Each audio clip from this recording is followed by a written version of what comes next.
In today's video, I modify Wilhelmsson, cockpit, landing gear, jet exhaust, wings and few more details. Then I paint minor weathering, play with foils for nails, cast some parts from resin, and if you stay to the end, you will see nice experiment with a luminescence powder. Hello fellow modelers, I hope you are well, because this time it's going to be challenging. I want to build another jet aircraft model, and what else than F-18 from new Top Gun movie. I know I also promised F-14, but don't worry, it is in the schedule. Anyway, I chose new academic kit in 72 scale. I have a small working table and apartment, therefore I prefer this small scale. As you can see, the surface details are lovely, and probably it is the best Super Hornet in this scale. The only small disadvantage is that this kit is a snap kit, so some details are a little bit simplified. Wait a moment, you do not know what a snap kit is? Basically, it is a model for which you don't need glue. You can assemble it very easily, sometimes are also plastic parts made from different colors. You do not trust me? Okay, then here's a small example of the whole assembling without glue.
Funny, isn't it? Personally, I don't know. I have a small problem with it because I want to achieve something like this. That means I must perform minor modifications. First, small announcement. I had a lot of video footage, so I already made 4 exclusive bonus videos concerning flaps, folded wings, resin casting, front and main landing gear. So in this video I will show the steps only briefly, and if you want to see more you can check out the bonus videos which are also available on my YouTube channel. Okay, the landing flaps and folded wings. I marked with different colors parts that I must cut out from the wings and modify them. I use for cutting razor saw, because this tool is sharp and very thin. Therefore cut is nicely straight and narrow.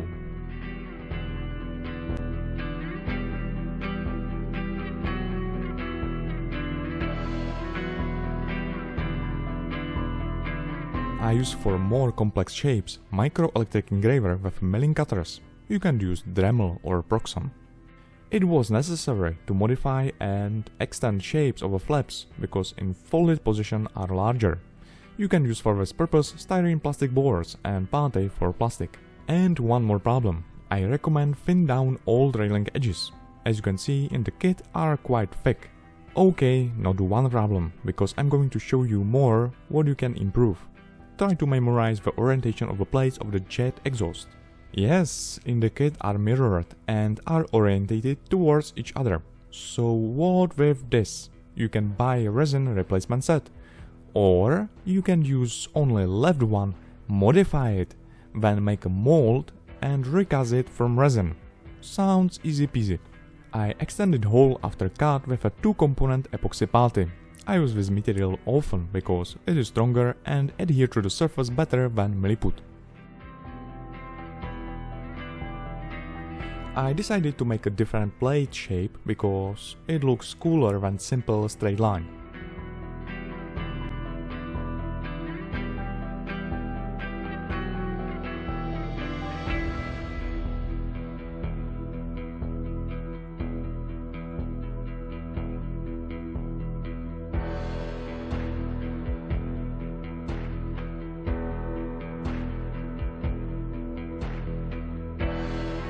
In the end, I only made new internal construction from plastic boards, which I cut to small strips.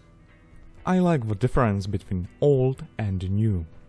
Now it is easy. I need to duplicate the exhaust from resin, so first I prepare mold from silicone rubber. Silicone curing time is 6 hours, and after then is nicely elastic and solid. The mold I fill with a special resin for casting. I use the vacuum chamber because otherwise the part would be with bubbles. Now more improvements. As you can see, the front wheel well is nice, but it has ugly pins for doors and is too much hollow. So it is not like on original aircraft because there should be more space for wheels. Therefore I decided to do some extra work and remove this section entirely. Now I have in the model one large hole. So what with this issue? I must make a new wheel well construction from styrene plastic boards. And this time a little bit deeper, so the wheel fit in. Okay, now it looks quite empty, so let's add a few details.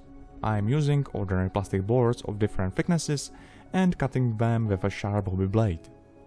However, you don't need to use only plastic profiles and boards. I am using for fuel pipe copper rod, which I found in my stash for scratchable modifications. Now I'm making more details. I use for more complex shapes epoxy putty, and if you want to make some serious details, you can glue a few 0.2mm rivets. The modern planes and especially jet fighters are very complex machines with tons of wires and hydraulic piping. You can add at least a few of them. I use for this purpose lead wires and sometimes copper wires. You can buy lead in every fishing supply store because they use this material for flies fishing, and copper is in every electronic conductor, so you must only remove isolation. And this is the result. It is amazing what you can achieve only from humble plastic boards and lead wires, for comparison before and after. You probably think that it is all for this section, but not so fast. You cannot forget that also landing gear legs have in real more details. You can at least drill out landing lights. If you are an enthusiastic modeler, then I recommend to buy micro drill bits and make some details less monolithic. These drill bits are from China for a few dollars.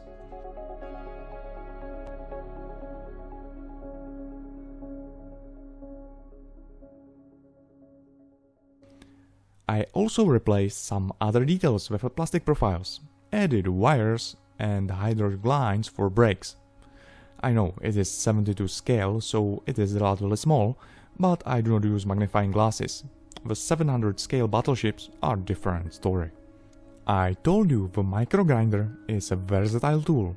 You don't need only attach metal tools inside, but instead you can attach plastic parts and use high RPM like a lathe machine. I am using razor saw and imitating wheels pattern this way. It is relatively difficult to make the lines symmetrical. I succeed until the second attempt, therefore I also recast the wheels from resin. I am removing more material because wheels do not have a brake, and I must make it from scratch.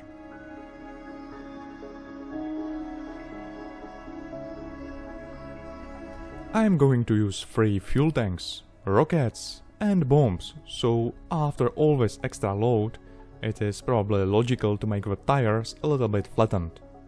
You can use ordinary nail files for this purpose. I bought a footage set which is for old Revell kit. Adart made a new set exactly for this kit, but I will explain my choice later. I think very nice detail would be a ladder to the cockpit. Super Hornet has very clever design ladder hidden in the wing, under the cockpit. So you must remove a lot of plastic again and then fill a large hole with epoxy putty.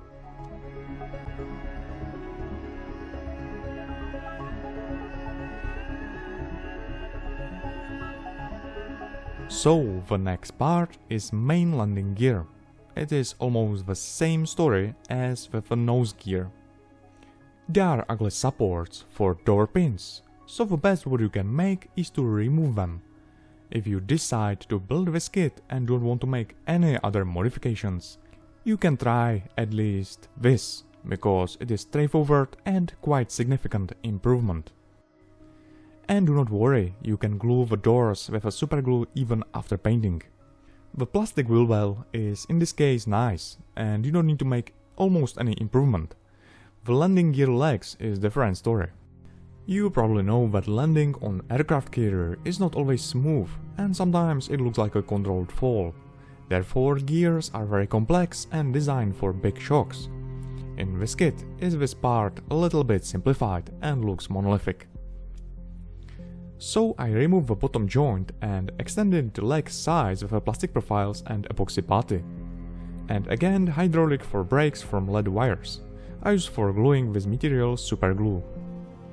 I told you that the wheel well is nice and it doesn't need almost any improvements. So I lied. I modified the landing leg size, so I must extend the wheel well size also. Luckily, I don't need to make the whole part from scratch and only extend size with the plastic profiles. And then remove pin like support and make new internal construction and add a few new details and add some wires. I told you, almost no improvements. Almost.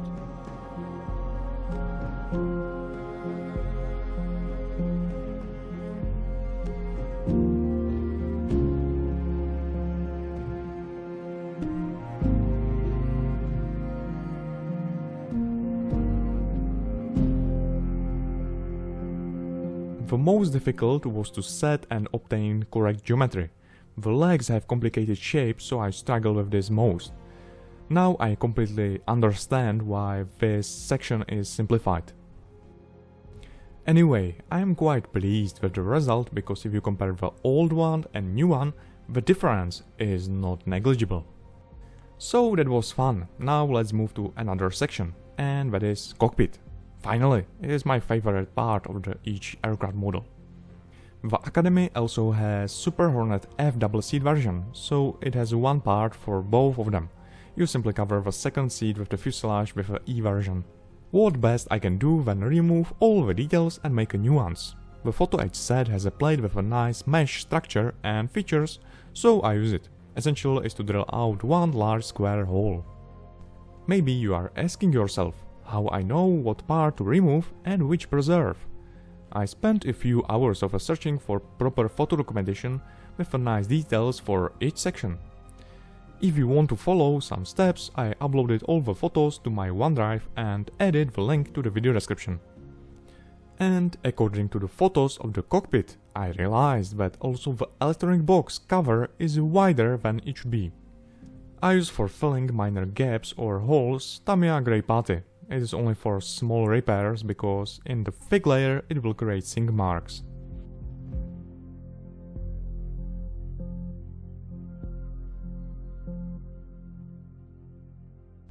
I promised you some foils for nails. I recently saw a post on Facebook that this material is great for realistic imitation of holographic sites. Therefore I wanted to try it also. I found on eBay this set with 20 different foils for nails for $1 or $2. A lot of them I do not need, but a few transparent chameleon effect foils are awesome. I come out with the idea that it will be great also for cockpit displays. You can glue the foil on metal parts with a clear varnish or PVA glue. I think I will use it for all future models because the final effect is so cool.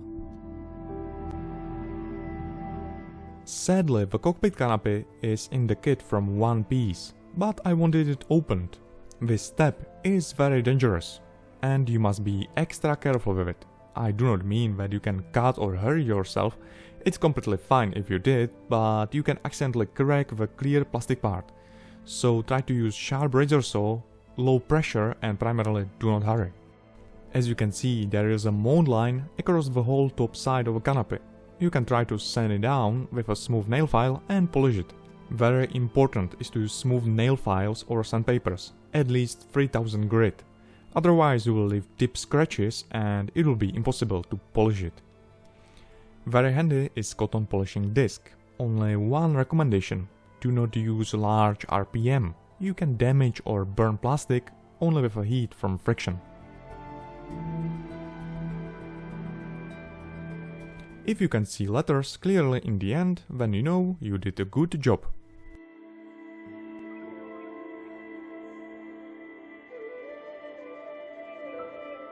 The last thing which remains in the cockpit is ejection seat. And again, you can make some minor improvements.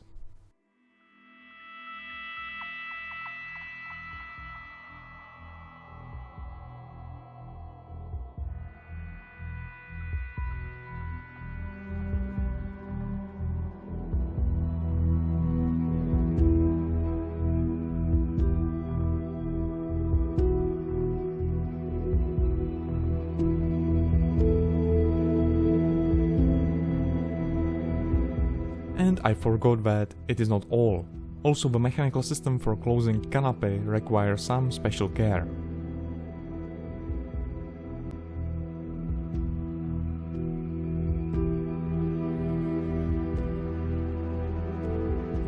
You can use micro drill bits, also like milling tools, but be careful with it.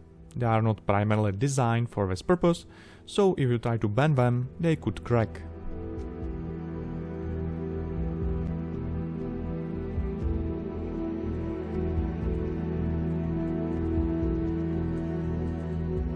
I think we have enough of minor improvements, so now let's paint something finally. Good practice is to cover and unify plastic or metal parts with a lacquer primer. It will adhere to surface strongly, reveal some imperfections, and it is good base for acrylic colors. You can probably use paintbrush, but with an airbrush you will achieve smoother layer and preserve more fine details. Also, basic shading is easier. In the Adar Photo set were pre-colored parts also for seatbelts and nice smooth fabric texture. I don't use washes, but highly diluted black water-based acrylic color. It is better for small parts like this. Then I wanted some details more pronounced, and for this is great enamel color and dry brush technique. It means that you apply negligible amount of color on the brush hairs and softly cross with them over the surface. The light color should highlight details like here. And I use enamel paint, because you can easily wipe out excess paint on the flat parts with an enamel thinner.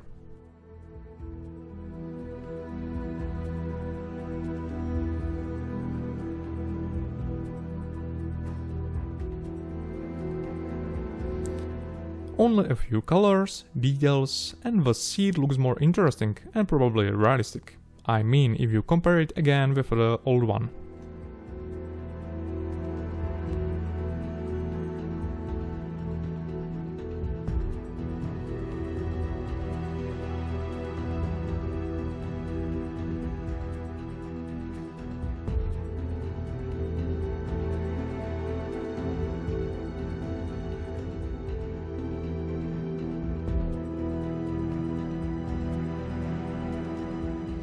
Here you can nicely see the advantage of enamel paints. It is easy to wipe it out from the surface. And you don't need the full range of paints. I have only a few basic colors for shading and highlights, like black, white, grey and brown.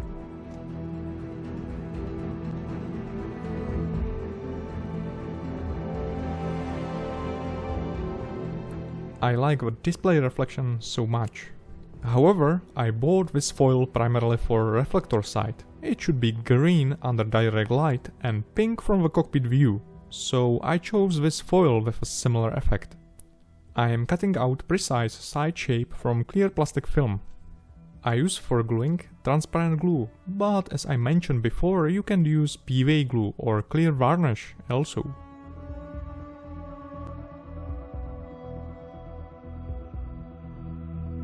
The result is better than I expected. Now it's time to explain why I bought Photo 8 set for the old Revell kit. As you can see, it contains nice detail parts for cockpit canopy. The Revell has clear parts from 2 pieces, so they made details for it also. Luckily, these extra parts have similar shapes and sizes. Okay, the last part is to finish folded wings and flaps that I cut out from the wing at the beginning.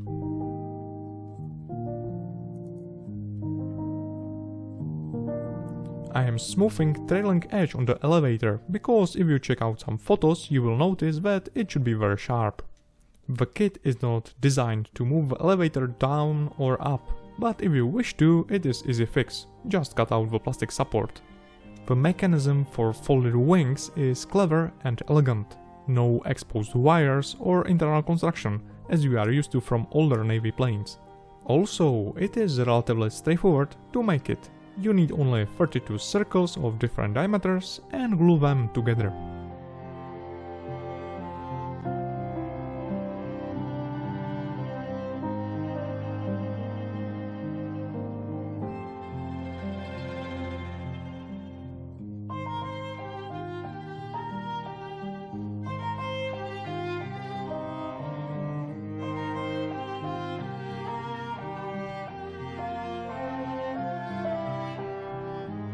I destroyed with a filling and sanding a lot of details, which I now must recreate. I used for rescribing pen lines razor blade and for rivets riveting wheel.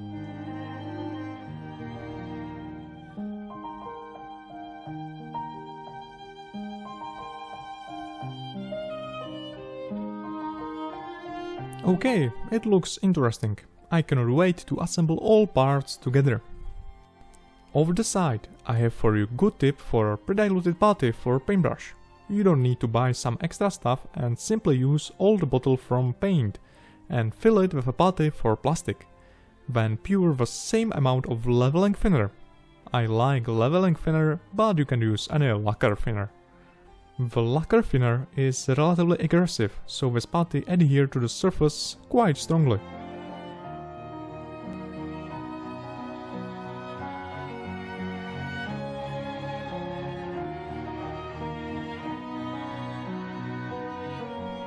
I use for gluing large plastic parts super thin glue, because it evaporates on air fast, and you don't need to worry about details around. Also, the application is straightforward.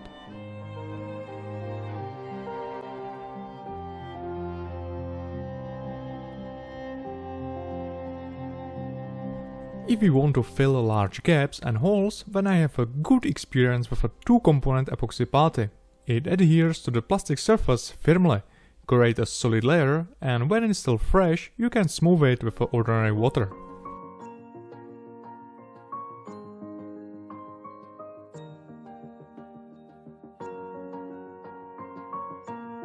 I forgot to mention that I also recast all the flaps and wings parts. It could be handy for the F version in the future.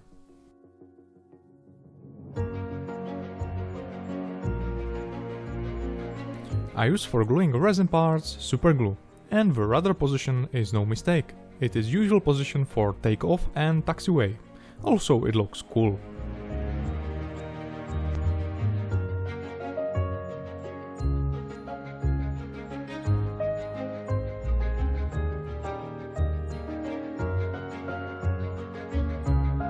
The putty is dry and I use nail files or sandpapers. For this purpose, it's good to use 300 or 500 grits.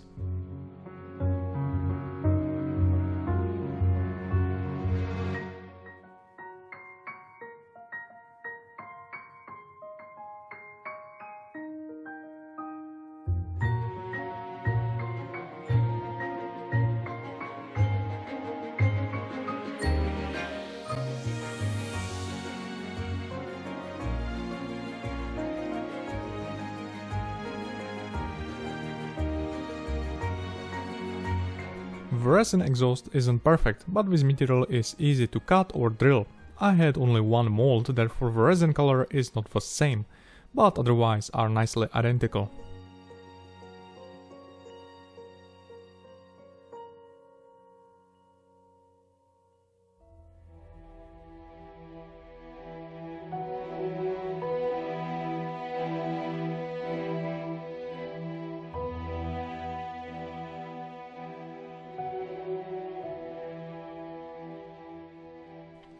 I check out the documentation and realized that this seam line should be filled with a putty.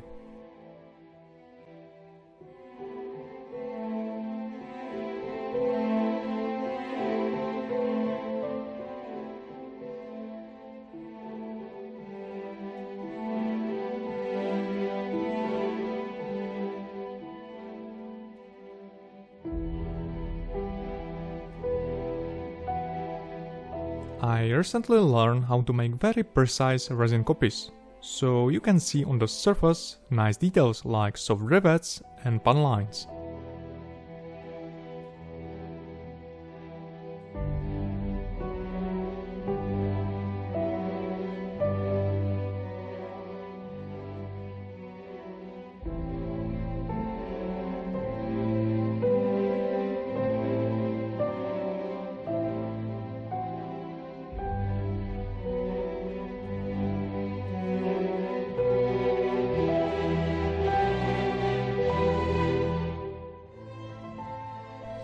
And this is the result. The whole model looks now more fragile and probably unique.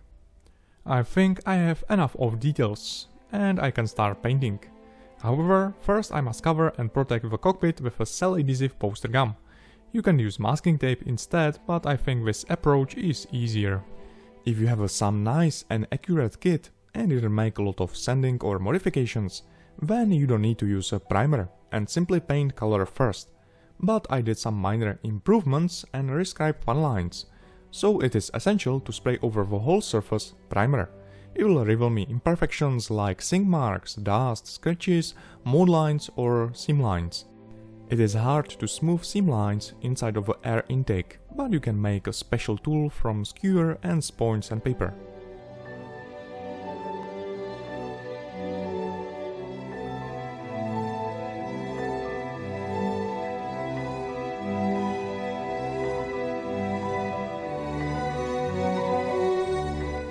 And after minor repairs, another layer of primer, but this time only over sanded areas. I use for airbrush lacquer acrylic colors, because they are relatively resilient, but the major advantage is cleaning. You don't need some smelly and aggressive acetone or lacquer thinner, and you can use instead isopropyl alcohol or technical alcohol. I added a lot of wires and details. It was fun, actually, however it is not the end. Fun is to paint all the details now. I use for paintbrush acrylic colors like Revell Aqua, Citadel or Vallejo. They are odorless and have a good coverage properties, mostly. Also, it is essential to buy some good artistic paintbrushes, like Da Vinci or Winsor & Newton with a natural hair.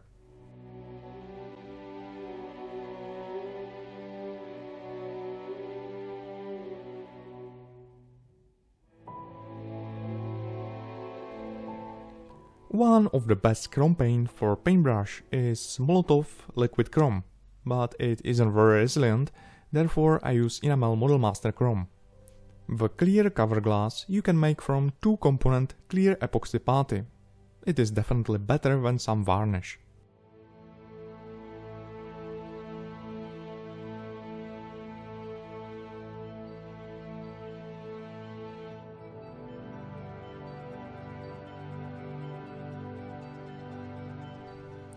You can make more details, more browns with a oil wash. It is basically a mix of oil paints and white spirit. The advantage versus commercial pre-diluted washes is that you can mix any shade you want and price. The drying time of oil paints is more or less 2 days, thus you can easily wipe excess wash with a white spirit or dry cotton swab. I think a nice touch in this scale is attitude indicator lights. I use transparent colors, which I have for car models primarily. I decided to paint wheel well before painting the surface, because you can cover them with the plastic door parts, assuming you modify them before, a little bit. I made more minor modifications across the whole plane, but it would be boring and long, so here is the last one. The plastic landing hook is as usual from one piece, therefore some details are missing. I know that available is tons of different silver paints, and you can achieve a flawless result with them, but for me the most important is a good result, and primarily how the paint is resilient against enamel washes, oil paints and other weathering chemicals. Therefore I use for aircraft models mostly Mr. Color super metallic paints. If it would be a car or motorcycle, I would rather use AK X3 Metallic or Alcat 2. The spraying templates can help you with a basic shading and weathering. You can make a surface less uniform this way.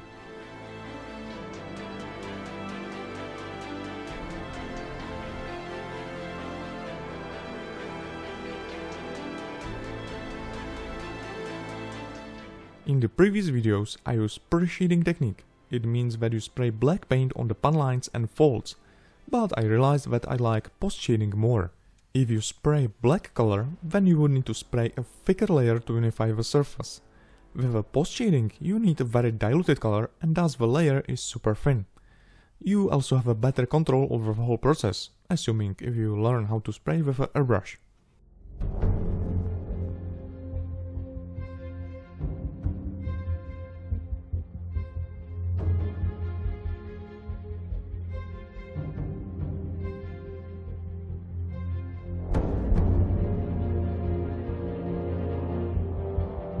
The template is only for small basic shading, the rest you must still do without it.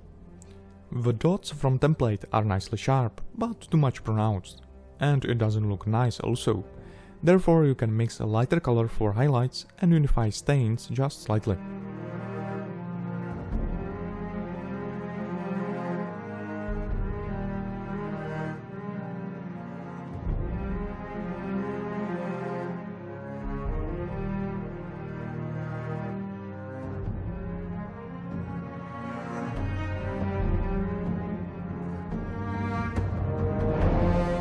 Good practice is to use for sharper color contrast ordinary paperboard. The whole thing about all this shading is to make the surface less uniform. The final model will look more professional, interesting and primarily like some larger scale model. You will not guess that it is 70 to scale in photos. When the paint job is done, do not forget to apply 1 or 2 smooth layers of clear varnish. And that is because you have in the kit water slide decals. They are also printed on the clear film, so the transition will not be too pronounced. I remember that some older academic kits had horrible decals with an inaccurate fitting and were thick, so it was a nightmare. The new academic kits are absolutely delightful with a perfect decals. They are nicely accurate and super smooth. Therefore I use only decal setter chemical. The softer is in this case too much aggressive.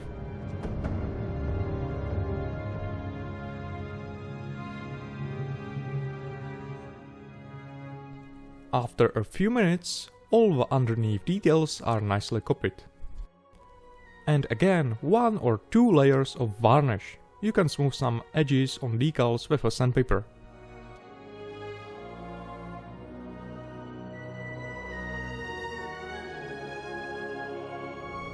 If you are not satisfied with the paint job, you can smooth the whole surface.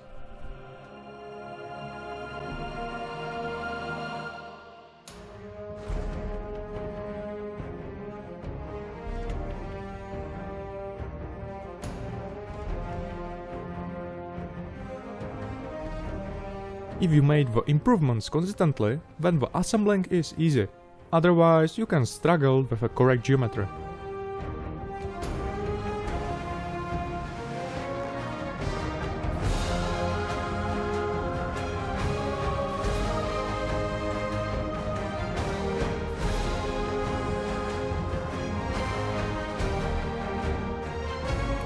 So another favorite part of the whole process, and that is weathering.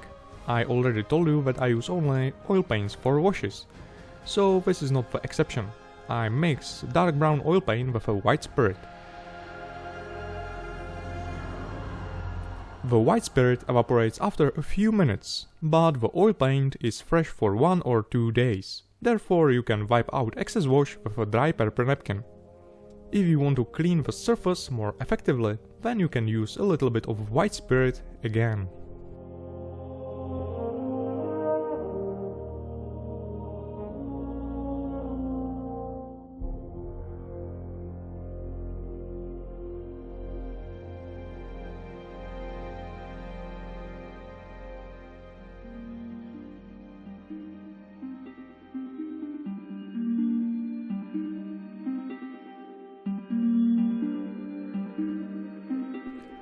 Now another essential step. If you want to paint some shading and weathering with oil paints, then it is good to have a porous surface. And you can achieve this with a matte varnish. It will be almost like a sponge. The oil paints are very versatile, so I use the same paint for some minor weathering. I found a few pictures of a nice dirty F-18s, so I'm trying to imitate similar effects on my model.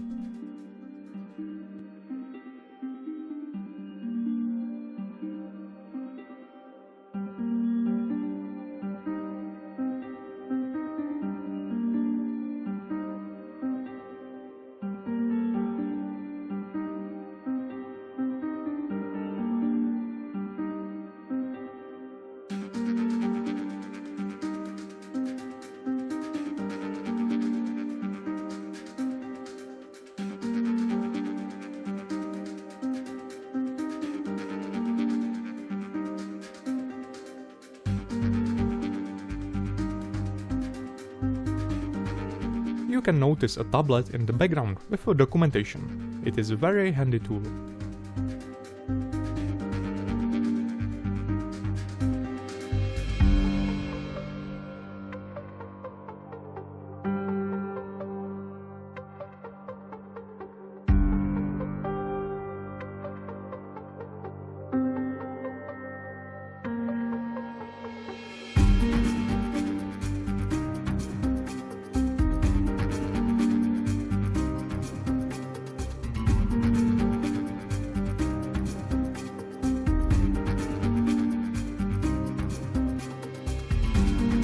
The bottom side is partly done. You can see how the dull surface is without weathering, so do not be scared to paint some dirt. It is a model, so not big deal and no stress if you paint it by your preferences. I'm painting first only small stains with a highly diluted oil paint. You can see how nicely color is blending on the matte varnish. When the first layer is done, you can paint some stronger shades.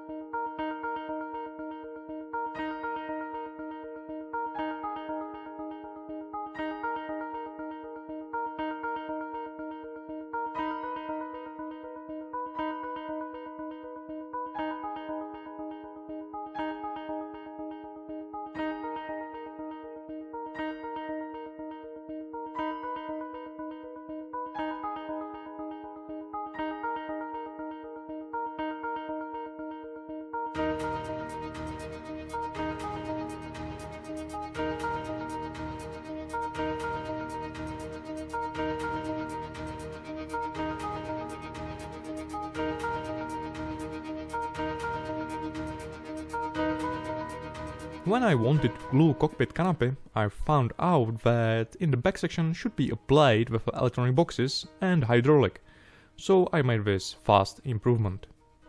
I use for gluing clear parts ordinary PVA glue, because with a super glue or glue for plastic you can accidentally damage this part.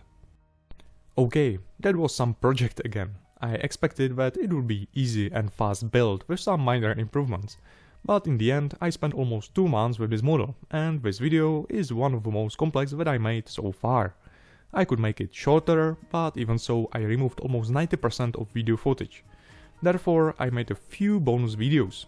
I usually have 1 or 2 folders from my video camera, but this time I had 9 folders. Also, meanwhile building, I destroyed my old video recorder, so if you were observant, you probably noticed quality and color improvement because I bought a new and better machine. Anyway, I hope you enjoyed the model, video and probably learned something new again. That is all. Thank you for watching this long video and see you next time. Here is the finished model.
Ah, you are still here. And because you watch it to the end, small bonus for you. I recently bought special luminescence powder for resin casting, so I came with the idea. Try to make from this powder formation lights. I mixed the powder with a PVA glue or clear varnish and paint it like an ordinary color. You can notice green stripes on the wings and the nose. The final effect on the model is amusing. Okay, that is all. Happy playing with your models.